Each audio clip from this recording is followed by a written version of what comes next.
O hindi ba kayo nagtataka, bakit napakarami pa rin bumibili ng Rusi kahit na ang dami nagsasabi na Rusi 'pag nasira suri, may mga reklamo na hindi daw maganda yung quality at wala silang social media, wala silang official na page or something dahil lang ba sa presyo? Ano na-o-observe ninyo kapagka nag-check kayo ng tindahan ng Rusi? Kahit saang lalawigan ka pumunta, kahit saang probinsya ka pumunta, merong accessible na Rusi na dealership or tindahan. Ito kasi yung naging problema ko dun sa ilang mga motorcycle na napa-trending natin. Kahit na sobrang ganda ng motorsiklo, pasok yung specs, gusto ng tao yung presyo, gusto ng tao yung looks, napakahirap niyang ma-access kung saan bibili ng motorsiklo na yon.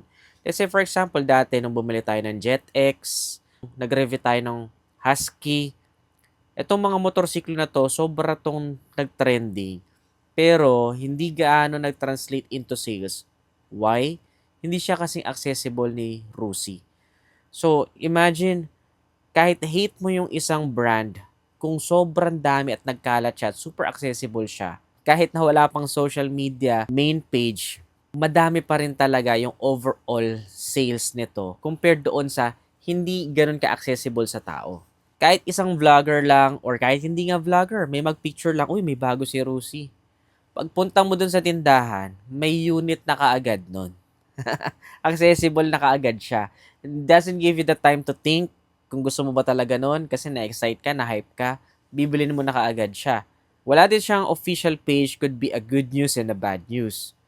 Bad news in a way na hindi niya masabayan yung lakas ng social media.